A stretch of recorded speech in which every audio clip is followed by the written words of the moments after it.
આપણને એમ લાગે કે આપણે આપીને આવે, અરે ના ના, એણે આપણને આપ્યું, એણે ઘણું આપ્યું, એમાંથી થોડું આપણે આપીને આવીએ.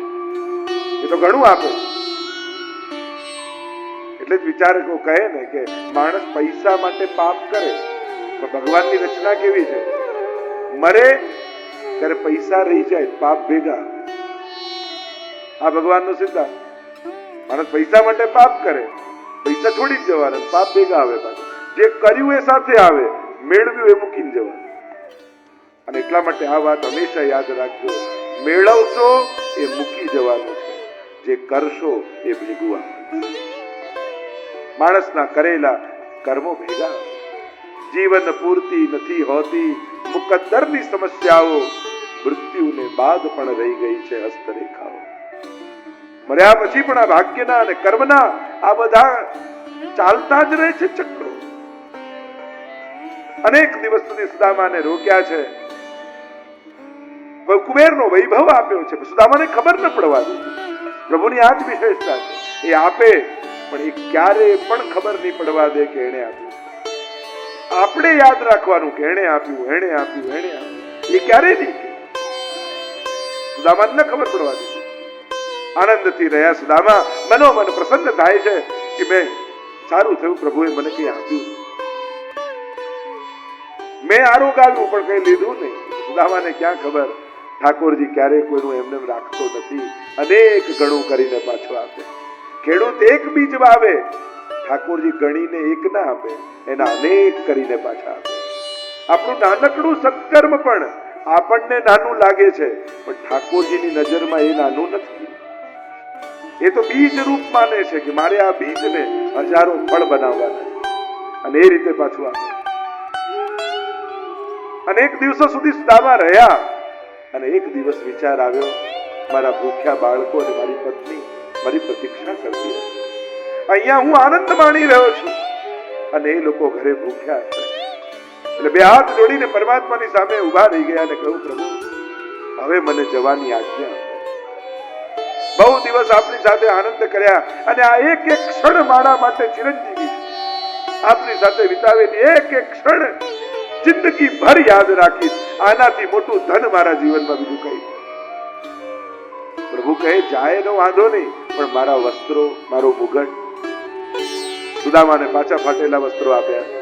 મનોમન આભાર માને છે સુદામા. સારું તો પ્રભુ કઈ રાખતા નથી, મને આપતા નથી, ને બધું આખી પાછા એ જૂના વસ્ત્રો ધારણ કર્યા અને સુદામાજી નીકળ્યા છે મહેલથી. ચાલતા ચાલતા દરવાજા સુધી પહોંચ્યા સુદામા, અને પાછળથી પ્રભુએ અવાજ લગાવ્યો, સુદામા. અને ભીની આંખે પાછા વળીને સુદામાએ જોયું, શું છે પ્રભુ? પ્રભુના પણ નેત્રો ભીજાયેલા હતા. પ્રભુ કહેવા લાગ્યા, સુદામા, આટલા વર્ષે તું આવ્યો, ફરી કોણ જાણે પાછો તું ક્યારે આવશે? પાછા આપણે ક્યારે મળીશું કોને ખબર? તું આવ્યો છે તો તારી કોઈ નિશાની મને આપશે. સુદામાના મનમાં સંકોચ થયો, પ્રભુ મારી પાસે તો કાંઈ નથી, કાંઈ યાદ રહેવું મારી પાસે કાંઈ નથી, હું શું આપું આપને? પ્રભુ કહે, સુદામા, તારી પાદુકા મને આપ. મારી પાદુકા?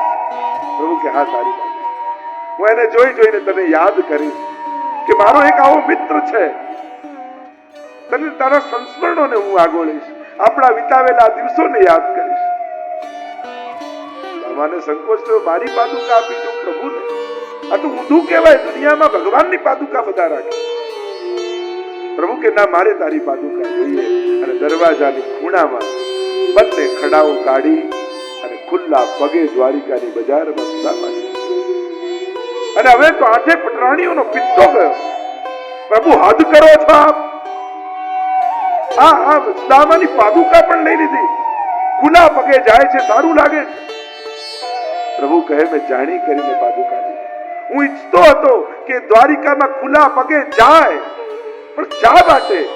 પ્રભુ કહે, ખુલા ચરણારવિંદથી મેં બ્રજને તો પાવન કર્યું, પણ દ્વારિકાને પાવન કરવાનું સામર્થ્ય મારામાં નહોતું.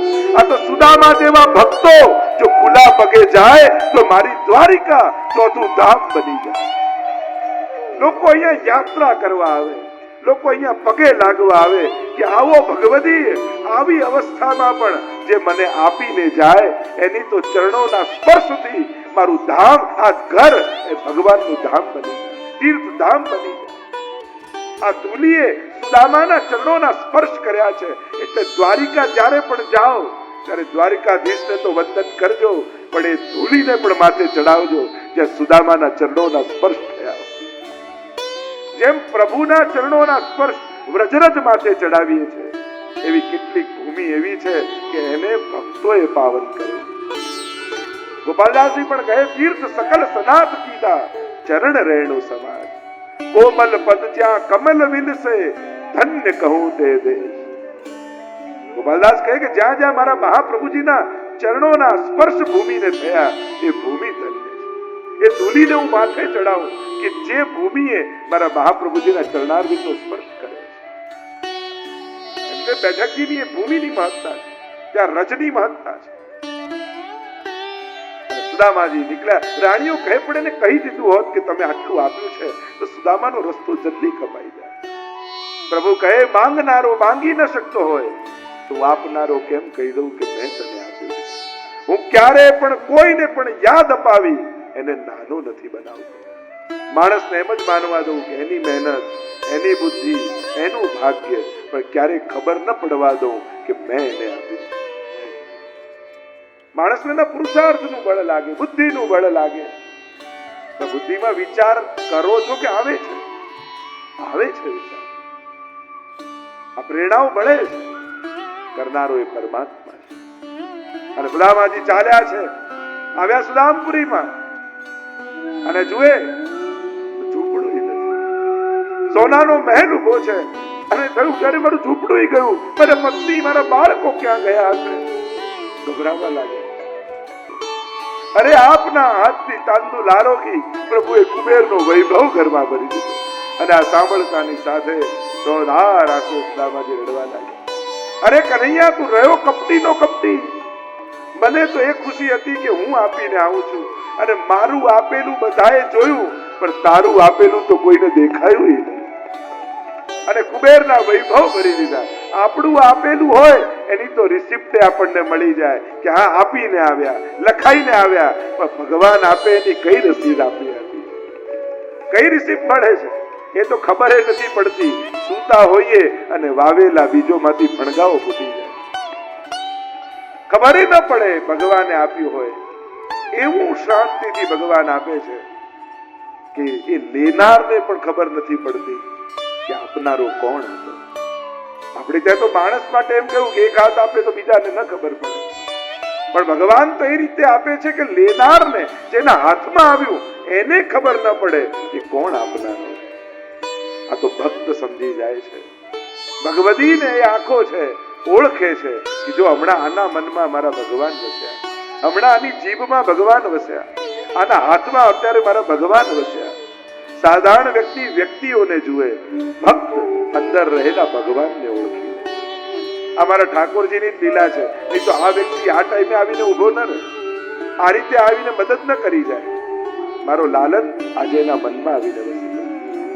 જો ને કથા હોય, આપણે વ્યવસ્થા કરતા આપણે લાગે શું કરીશું, કેવા કેવા અજાણ્યા કોઈને કોઈ લોકો આવીને ઉભા રહી જાય.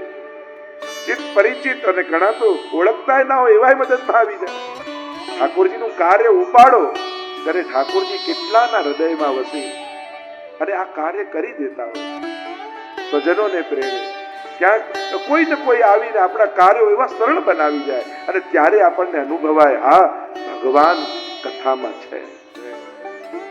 ભાગવતી કથામાં ભગવાન પધારે છે, હૃદયમાં ભાવ રૂપે વ્યાપી જાય છે. એ જ પરમાત્મા કથામાં બેઠા હોય એમ લાગે જાણે ઠાકોરજીની ગોદમાં બેઠા છે. એ ભાવનું દાન કરે છે. આમ અદભુત સુદામા ચરિત્રનું વર્ણન આવ્યું. આગળ સૂર્યગ્રહણ કથાનો પ્રસંગ આવ્યો. સૂર્યગ્રહણ લાગ્યું અને સૂર્યગ્રહણમાં આજે પણ કુરુક્ષેત્રમાં બ્રહ્મ સરોવર છે, એમાં લાખો લોકો સ્નાન કરવા જાય. ત્યાં સ્નાનનું મહાત્મ્ય છે. ગ્રહણ સમય આપણે ત્યાં ગ્રહણ સમયે પણ વિશેષ પ્રકારની જે ભગવત નામ લેવાની પ્રક્રિયા આવી છે. ગ્રહણ સમયે સેવાનો ક્રમ કેવો હોય એનું પણ આખું વિધાન છે.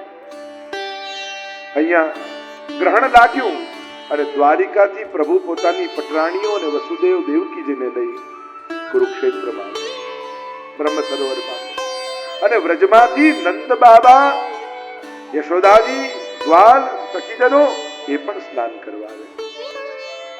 કેટલીક કથાઓ ભાગવતજીમાં અને કેટલોક વિસ્તાર ભગવદીઓએ કર્યો. સમાચાર મળ્યા કે અરે પ્રભુને ખબર પડી કે વ્રજભક્તો આવ્યા છે, વ્રજવાસીઓ આવ્યા અને તુરંત પ્રભુ ચાલ્યા મળવા માટે નંદ બાબાને ભેટી પડ્યા, મૈયાને ગળે લાગ્યા. અરે લાલન તું ઇતનો બડો હો ગયો. સખાઓને મળે, બધાને પ્રેમથી પ્રભુ મળી રહ્યા છે, પણ પ્રભુની આંખો કોઈને ગોતી રહી. સખાઓએ નાનપણના પ્રસંગોને યાદ કર્યા. કેવા આપણે માખણ ચોરી કરવા જતા, ગાયોને ચરાવવા જતા, કેવો આનંદ કરતા. ગોપીજનો મળવા આવ્યા. ગોપીજનો વાગોળે છે કે પ્રભુ આપ અમને મૂકીને જતા રહ્યા, કેવા કેવા આનંદ આપણે કર્યા છે. પનઘટમાં આપ અમારી મટકી ફોડવા આવતા, સાંકડી કોરમાં દાન માંગવા આવતા. બધા ગોપીજનોને પ્રભુ મળે છે, પ્રભુની આંખો કોઈને શોધી રહી.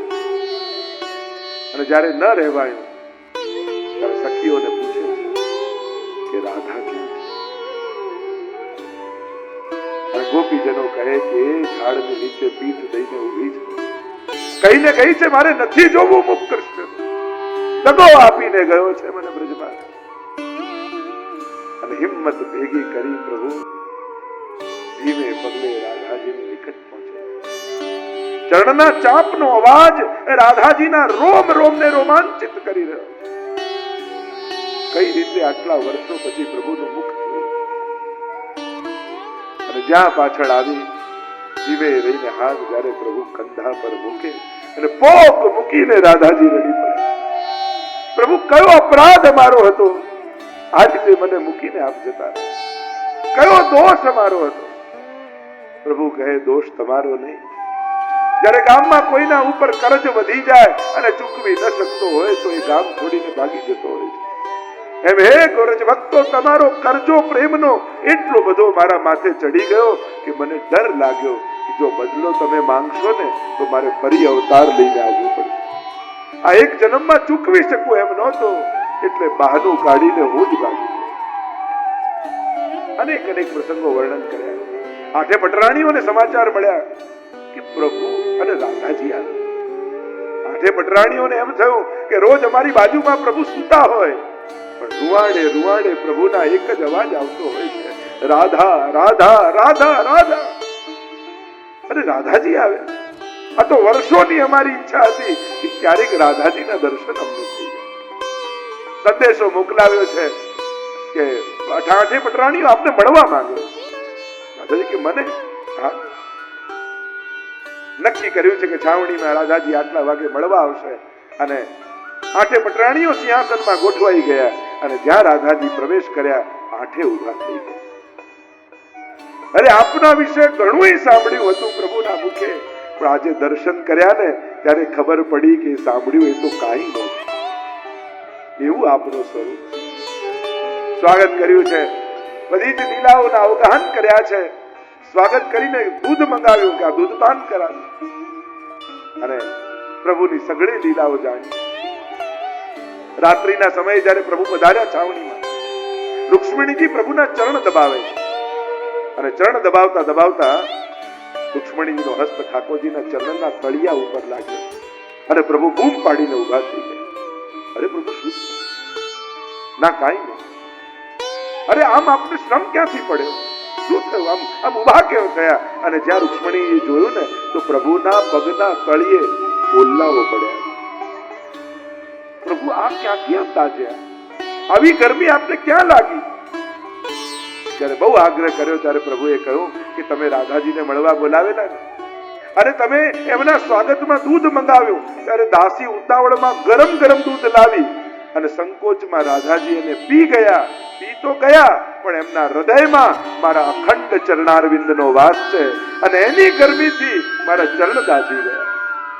અને ત્યારે આઠે પટરાણીઓને થયું આ રાધા અને કૃષ્ણ બે જુદા દેખાય છે પણ છે એક જ સ્વરૂપ.